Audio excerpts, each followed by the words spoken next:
Alex Carter was rich. Not just normal rich, billionaire rich.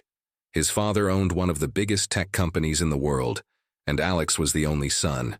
He lived in a giant mansion with a swimming pool, a home cinema, and even a personal helicopter. He drove luxury cars and wore designer clothes. People smiled at him everywhere he went. But Alex never smiled back, because even with all the money in the world, Alex felt nothing. He had no real friends, no purpose. Every day felt the same. Wake up, spend money, pretend to be happy. One morning, he sat alone at a cafe table in the city, stirring his coffee without drinking it. Across the street, he saw a happy family laughing together. The kids were messy. The mom looked tired, but they were smiling. They looked full of life. Alex looked down at his gold watch. "I need to get out of here," he muttered. He jumped in his black sports car and started driving. He didn't even know where he was going. He just drove. Past tall buildings, through suburbs, and finally into small-town roads with trees and broken fences on both sides. Hours passed. He stopped for gas in a quiet little town. There was barely anyone on the streets. Everything looked old and forgotten, like time had paused here. As he got back into his car, something caught his eye. Across the road was a small diner. The paint was peeling. The neon sign blinked weakly. Sunnyside Diner. A wooden board hung outside with big red letters, "For sale." Cheapalek stared at it. He didn't know why, but something about the place pulled him in. Maybe it was the silence. Maybe it was the way the wind moved the broken sign. Maybe he just wanted to feel something. He crossed the road and pushed open the rusty door. It creaked loudly. Inside, the air smelled like dust and old memories. The red booths were ripped. Plates sat on a few tables, covered in cobwebs. There was no one behind the counter. Alex smirked. "It really is abandoned," he whispered. He walked around, kicking a piece of paper on the floor. He pulled out his phone, called his lawyer, and said, "Buy it." "Buy what?" the lawyer asked. "An old diner. I'll send the address. No need for inspection. Just do it." But Alex hung up. He didn't want reasons. He didn't want details. He just wanted change. He was about to turn and leave when he heard it. A sound. Faint, like a soft whimper. He froze. It came again, a small cry. Not angry, not loud, but tired and sad. It was coming from the back room. Alex walked slowly toward the kitchen door. The floor creaked under his shoes. He gently pushed the swinging door open. The kitchen was dark. The light bulb above flickered once, then died. Another cry. This time louder. It wasn't one voice. It was two. He followed the sound around a stack of empty boxes and suddenly stopped. There, in the corner of the kitchen, sat a young woman on a thin mattress. Her hair was messy. Her clothes were old. In her arms were two small babies, twins, wrapped in a thin blanket. She looked up, terrified. "Who are you?" Alex asked, his voice calm but shocked. The woman didn't speak at first. She held the babies tighter. "Please," she whispered finally, "don't call the police. We'll leave. Just give me a little time." Alex stepped back, confused. "You're living here?" She nodded. "Just for a while. We didn't have anywhere else to go." The babies started to cry again. She rocked them gently, trying to calm them. Her eyes were red from lack of sleep. She looked like she hadn't eaten in days. Alex didn't know what to say. He'd bought the diner because he was bored, because he had nothing better to do. But now, something strange was happening in his chest, something he hadn't felt in a long time. He wasn't thinking about money or cars or his empty life. He was thinking about this girl and those tiny crying babies. He took a deep breath. "I'm not going to call the police," he said. The girl looked up in surprise. Alex looked around at the broken walls, the dirty dishes, the tired faces in front of him. He had come here looking for fun, but now, something was about to change. Alex stood frozen in the dark kitchen of the old diner. His eyes stayed on the young woman and the two babies in her arms. She looked so fragile, like a leaf that might break in the wind. "Who are you?" Alex asked again. his voice softer this time. The girl looked at the ground. "My name is Mia," she said quietly. "These are my babies, Ava and Liam." Alex blinked. "Are they yours?" She nodded. "Twins, almost 1 year old. The babies," fussed in her arms. Mia pulled out a half-empty baby bottle from a small bag beside her. She gave it to the girl twin, Ava, who grabbed it like she was starving. Alex's heart twisted a little. "How long have you been living here?" Mia hesitated. 3 weeks. 3 weeks? In this place? She gave a weak smile. "It's not perfect, but it's dry, and it's safe. Mostly." Alex noticed the thin blanket she was sitting on. An old shirt had been folded into a pillow. He saw an empty can of soup and a small plastic spoon beside her. "Why didn't you go to a shelter?" Mia sighed. "I did, but they were full. And the ones that weren't, they separated mothers and babies. I couldn't let them take my kids away. So we left." Alex sat on an overturned milk crate nearby. He didn't know why, but he didn't want to leave. Something about this girl felt different. She was young, maybe 20, maybe less. But there was strength in her. She didn't beg. She didn't cry. She just held her babies and stayed calm. Mia looked up. "So, are you the new owner?" Alex gave a half smile. "Yeah, I bought this place like 2 hours ago." Mia's eyes widened. "Wait, you just bought a diner? Just like that?" Alex chuckled. "I'm a billionaire's son. I do stupid things when I'm bored." Mia raised an eyebrow. "That must be nice." Alex looked down. For some reason he felt embarrassed. Silence fell between them for a moment, only broken by the soft sucking sounds from Ava's bottle. Alex finally asked, "Where's the baby's father?" Mia's face turned cold. "Gone. He left when he found out I was pregnant, said he wasn't ready to be a dad." "And your family?"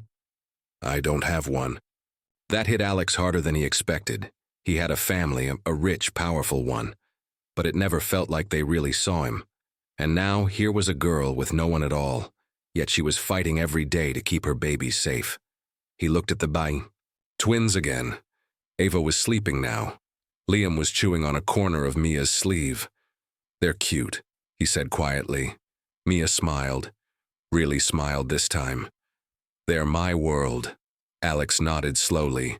Something inside him shifted again. Like a door opening. He didn't come here to play hero. He didn't even know what he was doing here. But for the first time in a long time, he wanted to do something real. "Okay," he said, standing up. "Let's clean this place up." Mia blinked. "What?" "This diner. It's a mess. But it has potential. We'll fix it. You can stay for now. I won't kick you out." "But we can't live like this." Mia stared at him. "You want to turn this place into a real diner again? Why not?" He shrugged. "You need a place. I need something to do." Mia looked unsure. "I don't want charity." "This isn't charity," Alex said. "You help me run it. We clean together, cook together. You work here like a partner." Mia paused. "I don't even know you." "Then get to know me." Another silence. Then Mia slowly nodded. "Okay," she said, "but I'm not scrubbing toilets." Alex laughed. "Deal." The two shook hands. It was the first time in days that Mia had touched another adult, and the first time in months that Alex felt alive. But neither of them knew. This small deal would change everything. The next morning, sunlight streamed through the dusty windows of the old diner. Alex had barely slept. He came back early, holding coffee in one hand and baby formula in the other. He didn't know why, but he couldn't stop thinking about Mia and the twins.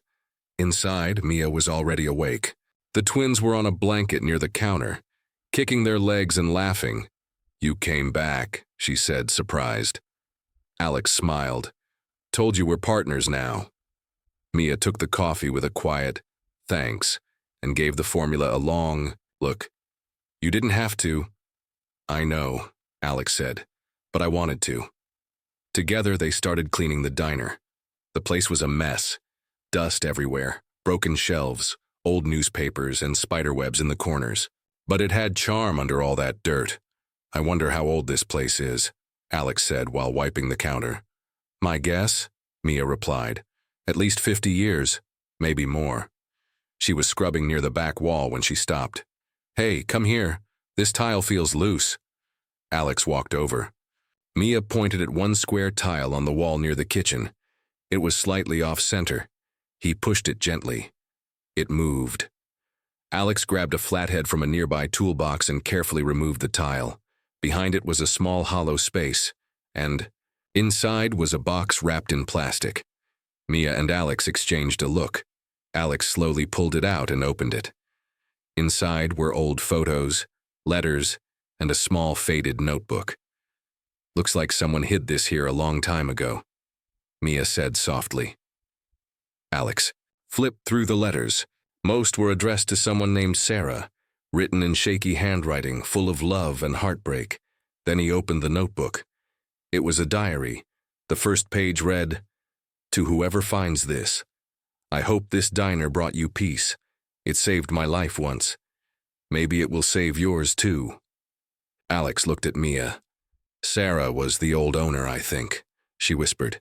They both sat down on the floor and began reading the diary together. Sarah's story was painful. She was a single mother too, abandoned with a baby girl. She started the B diner with just a few dollars and a dream. For years, she worked day and night to feed her child and build something she could leave behind. One part of the diary made Mia go silent. There were nights I cried in the back room just holding my baby, wondering if I'd make it to morning. But I did, and so will. Alex didn't speak. He could feel her pain, and something deeper, too. A strange connection between Sarah's past and Mia's present. Suddenly, Mia asked, "Why are you really doing this?" "What do you mean? You're a billionaire's son. You could be on a yacht in the Caribbean. Why are you here with me, in this dirty old diner?" Alex looked down. "Because I'm tired of fake people, of big parties and empty smiles. This diner, it's the first thing in a long time that feels real." Mia stared at him for a moment, then gave a slow nod. "Same," she said. Later that day, they taped up Sarah's photo and diary page near the entrance. "This is her place," Alex said. "We just get to carry it forward." The twins giggled as they watched Mia and Alex sweep the floors and laughed together for the first time. But as the sun went down, a dark figure outside the diner watched them through the window. Unseen, and he didn't look happy. That night, the diner was quiet. The twins were asleep in a small room Alex helped clean up. Mia sat at the counter, her fingers wrapped around a cup of tea. She looked peaceful, but her eyes told a different story. Eyes that had seen too much pain, Alex noticed. "You okay?" he asked gently. Mia nodded. "Just tired." Alex knew she was hiding something, but he didn't push. "You don't have to talk until you're ready." She gave him a small smile. "Thanks, but outside, someone else was watching." The same man from before stood across the street in the shadows. His coat was long and his boots heavy. A scar ran down his jaw. He lit a cigarette, his eyes locked on the diner window. The next morning, things felt normal again. Alex was teaching the twins how to play with toy blocks. Mia was cooking breakfast. Laughter echoed through the diner, the kind that had been missing for a long time, until the door opened. The man from the night before stepped in. Mia froze. Her whole body went still. The spatula fell from her hand. Alex stood up quickly. "Can I help you?" The man didn't even look at him. His eyes were locked on Mia. Well, he said with a twisted smile. "Long time, Mia." Her lips trembled. "What are you doing here, Ray?" Ray. Even the name made her shiver. Alex looked between them. "You know him?" Mia stepped forward slowly. "Alex, take the twins to the back." "No," Alex said. "Who is he?" Ray laughed darkly. "She didn't tell you?" "Figures. She always lies." "Get out," Mia said firmly. "You have no right to be here." "I have every right," he growled. "Those are my kids too." Alex's heart dropped. He looked at Mia, shocked. "Is that true?" he whispered. Mia's eyes were full of pain. "I never wanted him near them. Not after what he did. Ray stepped closer. They're mine, Mia. You think you can hide in some small-town diner forever? Alex moved in between them. Leave, now. Ray smirked. And who are you? Her new boyfriend? Her savior? I'm the guy who's going to call the cops. If you don't walk out that door in the next 5 seconds.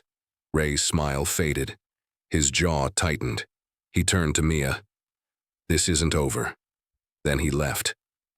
The diner fell silent. Mia dropped into a chair. Her hands were shaking. Alex gently sat beside her. Want to tell me what that was? Tears ran down her face. He used to hit me, she said. Control me. I ran away while pregnant. I never looked back. I've been hiding ever since. Alex's jaw clenched. Why didn't you tell someone? I tried, but no one listened, no one cared. I thought if I just stayed quiet and worked hard, the world would leave me alone. She looked at him. But the world doesn't work like that. Alex took her hand. You're not alone anymore. They sat in silence for a long time. But Alex's mind was racing. Ray was dangerous. He couldn't let him come back. He had an idea, a big one. Later that night, as Mia slept beside the twins, Alex stood alone in the diner. He looked around the space. Then he pulled out his phone and made a call. Hey, I need a favor. I want to rebuild something. Fast. Suspense. What is Alex planning? Will Ray come back? What is the next big move? The next morning, Mia woke, up to a strange sound. Hammering. She sat up quickly, looking around the back room. The twins were still sleeping peacefully, but outside something was happening. She stepped into the front of the diner, and her mouth fell open. Workers were everywhere. 2 men were fixing the roof. Another was painting the walls. Electricians were rewiring the lights. A crew was clearing out the junk in the back kitchen. It looked like a construction zone. Alex was standing in the middle, giving instructions. What is going on? Mia asked, walking toward him. Alex turned, smiling. Good morning. I'm rebuilding the diner. Mia blinked. What? I called my team last night, Alex said. Told them to be here by sunrise. We're giving this place a new life. Mia shook her head slowly. Why, you don't have to. I know, Alex interrupted gently. But I want to. This place saved you, and maybe it can save me too. Mia looked around at all the people working. Fresh paint, new counters, bright lights. It didn't even feel like the same place anymore. You're serious? She whispered. Alex nodded. Dead serious. A few hours later, the diner looked completely different. It still had its old charm. The same booths and checkered floor. But everything felt cleaner, warmer, brighter. Like a place people could fall in love with again. One of the workers brought over a sign. Alex showed it to Mia. Sarah's place, rebuilt with love. Tears filled Mia's eyes. She remembered Sarah's diary, her struggles, her strength. The diner that once saved her was now saving them all over again. But just as things felt peaceful again, a black car pulled up outside. Mia froze. Alex stepped forward. Stay here, I'll handle it. Ray stepped out of the car. He wasn't alone. A tall man in a suit followed him, a lawyer. Alex walked out and met them halfway. Ray smirked. Heard. You're fixing the place up. Nice job. Shame it won't last. What do you want? Alex asked, voice calm but sharp. Ray handed over a paper. Custody petition. I'm taking the kids. They're mine. Alex's face didn't move. He read the paper. It was official. Signed. Stamped. Mia came outside. You can't do this, she said, shaking. Ray smiled coldly. Watch me. The lawyer added, you'll be hearing from the court. Then they got back in the car and drove away. Mia fell to her knees. He's going to take them. He'll hurt them. Alex knelt beside her. No, I won't let that happen. But he has money now, she said, trembling. He has lawyers, and I have nothing. Alex looked her straight in the eyes. You have me. Mia stared at him, unsure. I'm not walking away, Alex said. I'm going to protect you and those kids. How? She whispered. Alex stood. His voice was firm now. I told you I came here out of boredom. But now, I have a reason. He pulled out his phone and made another call. Get my legal team on the next jet, we're going to war. Mia looked at him in disbelief. You're really doing this? Alex nodded. For you, for the twins, for Sarah's legacy. Just then, the twins woke up in the back and began to cry. Mia rushed to them. Alex stayed behind looking at the diner. The fresh paint, the repaired roof, the sign that said Sarah's Place. He clenched his fists. This wasn't just a diner anymore. It was home. But Ray wasn't finished. And the battle, for the twins, was only just beginning. The courtroom was full. Mia sat quietly beside Alex. The twins were with a trusted friend, safe for now. Alex's heart pounded. This fight was bigger than he imagined. Ray's lawyer stood first, speaking, loudly and clearly. These children have a biological right to be with their father. Ms. Mia has kept them from him for too long. It is in the best interest of the children to be placed with Mr. Ray immediately. Mia looked down. Her hands were trembling. Alex squeezed her hand, silently telling her, We're here. We will fight. Then Alex's lawyer stood. Your Honor, Mia has been the only stable parent these children have known. Mr. Ray has a history of violence and neglect. Removing the twins from her care would be harmful. The judge listened carefully. The room was tense. Ray's lawyer smiled confidently. Evidence of past mistakes does not mean Mr. Ray is unfit now. People change. Alex felt a cold shiver. Was that true? Then Mia stood. Her voice shook at first. But he never truly changed. He hurt me and threatened us. I only want the best for my children. Tears fell down her cheeks. Alex watched her, with pride. She was stronger than she knew. The judge asked questions. The lawyers argued back and forth. Days passed. Finally, the judge made a decision. We will grant temporary custody to Ms. Mia. However, Mr. Ray may have supervised visits. The court will review the case again in 3 months. Mia let out a breath she didn't know she was holding. Alex smiled. We won this battle. But Mia knew the war wasn't over. That night, in the diner, Alex sat with Mia and the twins. He promised, no matter what, we stay together. We protect this family. Suddenly the phone rang. Alex answered. It was a secret call. Someone with information about Ray. Ray is planning something, the voice warned. You have to be ready. Alex looked at Mia. We're not just fighting in court. He's dangerous. Mia held her twins close. We face it together. And so their fight for family, hope, and safety continued, stronger than ever. The night was quiet, but the air was thick with tension. Alex sat by the window watching the empty street. Mia was in the kitchen, rocking the twins gently. Both of them knew Ray's threats were not empty words. Suddenly the phone rang again. Alex answered quickly. The voice on the other end was urgent. He's coming tonight. You must be ready. Alex's heart raced. He turned to Mia. We need to prepare. This might be the last time he tries to take the twins. Mia nodded, fear and determination in her eyes. Together they locked all the doors and windows. Alex set up cameras and called a trusted friend who lived nearby to stay alert. Hours passed slowly. The twins slept peacefully, unaware of the danger outside. Then at midnight a noise came from the back door. Alex's pulse pounded. He whispered, Stay calm. Ray stepped inside, eyes wild. I'm taking what's mine, he said, voice cold. Mia stood up, blocking his way. No, you will never hurt my family again. Ray laughed bitterly. You think you can stop me? Alex stepped forward, firm and steady. Leave now, Ray, or I will call the police.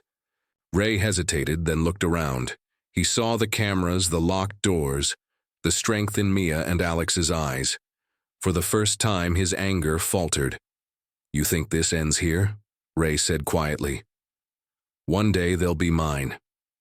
Mia shook her head. Not if I have anything to say about it. Ray turned and walked out silently. Alex immediately called the police. The next day, the court gave Mia full custody and ordered Ray to stay away for good. Mia hugged Alex tightly. Thank you for saving us. Alex smiled softly. No, you saved us all. The diner, once old and forgotten, was now full of hope and new beginnings. The twins laughed and played, safe and loved. And Alex? He finally found what he was missing.